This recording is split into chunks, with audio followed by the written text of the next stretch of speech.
I'm Logan Crawford, and right now on Spotlight, there is no higher calling really than to serve your country, whether it's the United States or another country such as Nigeria. Jessica Isimokwenye's husband served Nigeria as a soldier, and he had a bad experience. She's had a bad experience since, and she's joining us here today on Spotlight to tell us a little bit about it. Jessica, thank you so much for joining us here today. Thank you, sir. Tell me a little bit what your main message is today. What do you want our viewers to know? Okay, my name is Jessica once again, and my main message today is, to educate the public, to tell the public about what we pass through as widows and what we pass through when our husbands serve in the military in Nigeria, how we are always intimidated, and the kind of shady deals that go on there. And when you try to expose the government, either the military or the federal government, what it results to, so that people could come and speak on our behalf for the next upcoming election, which we'll be having next year. There's a lot of corruption apparently, and a lot of secrets. Tell me a little bit about the Army and the hidden secrets. Okay, so my husband, my late husband, he was a colonel in the Army, and then he headed the cantonment, in the military cantonment in River State, precisely Port Harcourt. It's called Bori Camp, Port Harcourt. So he headed that for a year. And you have to head that cantonment for a year before you could go for your war college to be decorated as a general in the Army. So he went in there for a year, and that was during the election period. And so he had a lot of politicians, governors, campaigners, local government chairmen. Like I think in America, it's usually the county chairman and all that, but in Nigeria, it's called the local government chairman. So he had a lot of them coming over to him to, speak to him about, oh, could you assist us in the election so we could win? Could you rig the ballot box and all that? So in between that, when it was happening, I would, bump into their conversations. Either I'm coming in from somewhere, I'll bump into their conversations and all that. But I always realized they get huge sum of money, right? So it became very difficult for him because this person was coming to him and his opponent was coming and all that. And with the rate of corruption, so you have to give out some percentage of money to those generals in the Army. So if he refuses a particular candidate campaigning, he could put a call through to the general. The candidate could put a call through to the general to say, oh, look at, so you're in a tight corner. It makes you in a tight corner. So that was when he started having issues. I'm sure a lot of the issues dealt with the Boko Haram. Tell us a little bit about the connection there. So the Boko Haram, a lot of soldiers usually don't like to go to Maiduguri, where you have the Boko Haram. I'm sure a lot of people know about the kidnap that has been going on in the north. So I lived in Abuja for precisely 7 to 8 years. So a lot of soldiers don't like going there because from what I gathered and what I know, my husband said, is the government was sponsoring the Boko Haram. So the kind of ammunition they had, the kind of weapons they have, it's something that, someone that is comfortable in the government is able to sponsor. It's not a weapon that even the normal soldiers do have. They don't have that.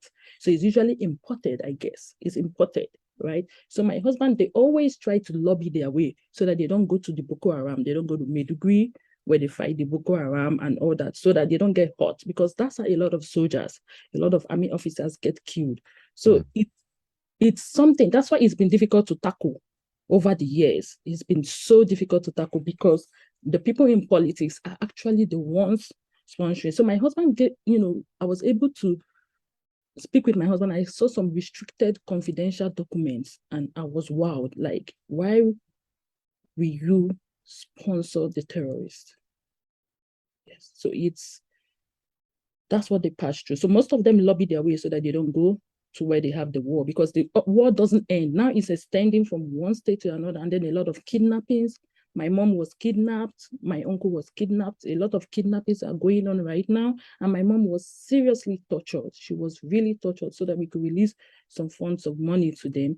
And most of the time, like, I know when I was kidnapped, I knew it was by the army because I faced a lot of threats too from them. I faced a lot of torture, which I have some videos and all that from them because of landed properties that was given to my husband, and they wanted me to release those documents to them, which I have with me in America.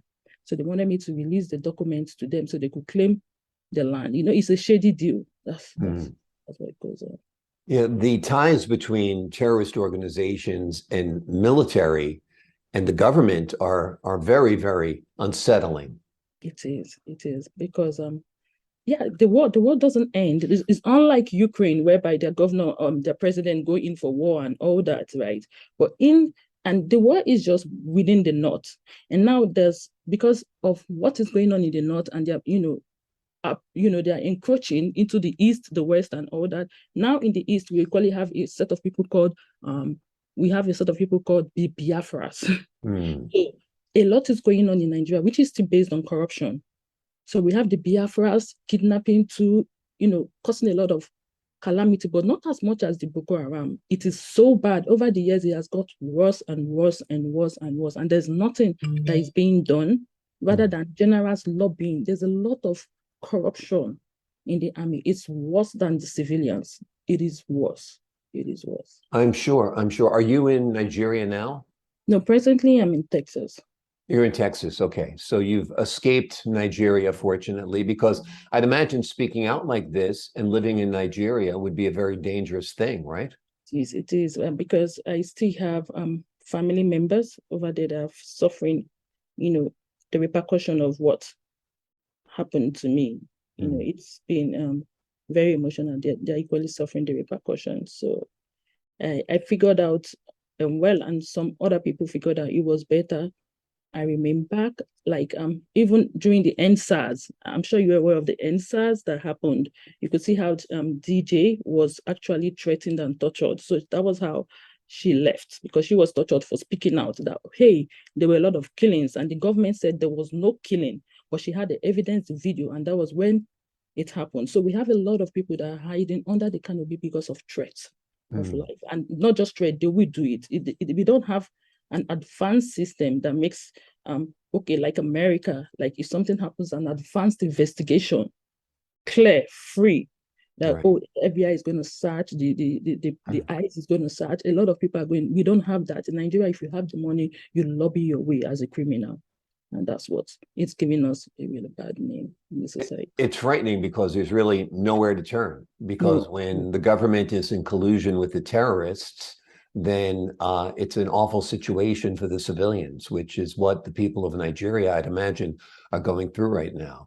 Yes, they are. There's no way to speak up. Even the NSAS I was in America when the NSAS happened, and a lot of people were coming out on social media, on Instagram and all that, and they were dealt with by the government. In fact, the governor of Lagos State, presently, he's still the governor, he denied, I'm sure you heard that, he denied that there was no killing, there were no weapons, there were no, but DJ had, she had the video. A lot of people had the video of what happened during NSAS, and then they released it to the public, and that was when the president, the governors, they went haywire. They couldn't, but there were a lot of killings during the NSAS, and she had the evidence, and then she became a threat to the government. Yes. And I don't know why the government is supposed to protect its citizens. So I don't know why the army, it was actually the army. The army are so bad that they even threatened the police. Like, oh, I know I had to bring in the police into my issue. And after 2 days, I went back to the police station. Hey, what is going on about what happened to me and all that? And they were like, we don't even know you. I got denied. Yes, I got denied. So I figured out they were, threatened by the army. Yes, the army has we're in the civilized, yes, we are being run by the civilians and all that. There's democracy and all that, but we are still run. I mean, all the presidents, majority, let me say 80 to 90% were once military, military soldiers or military governors in the past or presidents in the past. And we're bringing them back to ruling us as civilians, which they still have that, traces of ruling as a military. Even our present President Buhari. Now, in this country, when a soldier is killed, his wife is held in great esteem and honored. She becomes a gold member family member. But the widows, such as yourself in Nigeria, are actually subjected to abuse, Yeah. correct? Yes, we are, because we are subjected to abuse, majority of us, because especially when they know you have a very good relationship with your husband, they probably know, oh, she has a lot of secrets. Mm. You know how the army has documents and says restricted, and then maybe you're going through some things in the room and you see like, oh, you want to glance through, especially when you're educated. And then you see a lot of things, you listen to a lot of phone calls, essentially getting to the rank of a lieutenant colonel, down to colonel, down to brigadier and all that in Nigeria is very tough. You must have a godfather. So that's the way it plays. It's not a fair game. It's a game of favorism, who you have at the top, who you know. That's what it's all about. So my case was very, very special. It was different because there was a wild age gap between I and my husband. So they felt threatened that she was going to speak out, she was going to talk. And I already started that, like, what is going on? You know, the money. Yes, the system, even my husband was part of so the whole system is corrupt. That's all. The system is corrupt. You spoke before about the community of boys. Tell me about the community of boys. So I, where my husband gave me the landed documents, I went over to Port Harcourt, River State. I went to sell, I wanted to sell the land off so that I don't have issues. I don't have the same torture. I don't have that, you know, the army threatening the community boys and all that. So I took someone over there to inspect the land to sell. And it was bad. We were attacked by the community boys. And they have, I don't know how it's done, but their communication is really strong. So they communicate with the army. So they put a call through and said, hey, which was really surprising because nobody knew we were coming. So I think they have, I don't know how the radio, I don't know how their communication is. They're very good with that. So they called and said, hey, the colonel's wife is, taking someone over to the land. And it was brutal. It was bad. It was really bad. And see, today I have the documents, but I had to leave an agent to, monitor the land and all that. But right now, for the past 6 months, I have been trying to reach the agent. The initial soldier that was taking care of the land for me, he died. He was crossing over at the military cantonment. So the whole shady deal is funny. He was crossing over at the military cantonment and they said a bike hit him and he died. I'm like, how? He's elderly. He's like 50 something. His name is Musa. How? Was it because he was supporting me? He was really helping me with the custody of that land. So it's really shady and I couldn't do much because my hands are tied. There's no place to run to. And so I had another person taking care of the land. And for 6 months right now, I haven't been able to reach him. So I asked someone to go over there and the person discovered someone was already building and it says military zone, keep off. So your The hands are documents are here. completely tied. Yeah. Yes, the documents are here with me, but I don't have possession. Unbelievable. And it was sold without the documents. I really don't know how it was sold without the documents. What would you like our viewers to know about the kidnapping of your husband in Nigeria? So I got remarried, and even when I did that, they kept sending some messages to my husband, like, hey, your wife has lots of things belonging to the government. And he didn't really know so much about that. So he's like, because he's a civilian, what does she have? They said, oh, she has some landed documents that belongs to the government, which was given by the community chairman, the politicians and all that to my husband. It says his name is right on those documents. And they said, we know you're in Abuja. So they have a network. Nigeria is a giant of Africa, true and false, but it's very easy to be able to track or to monitor someone. We don't have all the advanced technology. You could just pay someone and then the person could live on the street. It could organize some community boys. It could do a lot of rally cultists and all that, and they just monitor it, maybe for a token, maybe for 20,000. maybe for 30,000, which is almost like $40 in America, because we still battle with poverty. So a lot of people are willing to do that shady deal and dirty business. And he said, oh, no, that he's not in Abuja. They're like, no, they know he's in Abuja. They know he's in Abuja. And he was working in Port Harcourt, River State. So he worked as an offshore officer. And while he was coming back from work, I don't know how, like I said, the communication is, but their communication is really strong. It's really strong. And when he was coming back from work, he was done. That was when he came down at the port on air, and he took a vehicle so he could pick up his own car. So getting to where getting to where he parked his car, he discovered that the driver, the Uber driver, or I don't know, maybe a taxi driver, maybe not, because Uber is not, it's not the way it's regulated here, whereby you give your license, they do your background check. We don't do that. An Uber driver can kidnap anybody in Nigeria. We don't have that technology and all that. So that was when he realized he diverted. And that was where the battle came. So he pulled out a gun, and then he asked him to surrender his phones. And that was how my husband was held for 2 weeks. He was tortured. He has the marks on his back. He was flogged. He was starved for 5 days. He was humiliated. They were able to pay close to 4 million, I guess, and they needed it in cash. So they were able to pay. So, I mean, the government is not doing anything about the kidnapping. So, but we were able to trace. The police helped us a bit in tracing that. No, this is not actually the normal kidnap. This is a kidnap from the government, and that was what they told us. And they took their hands off. So till today, no investigation was carried out. And we are not just the only person. I wish a lot of people can come out and speak out. They kidnap you, pay, they release you, and then that's it. No investigation. Yes, no investigation is being. What would you like to happen? You're speaking out today. You want the world to know about the situation there. What would you like to see happen? Would you like to see the United Nations get involved, the United States get involved, for this corruption to be rooted out? Tell me what your hope is and your dreams are. So my dreams and my prayers is like next year's election is really going to be bad.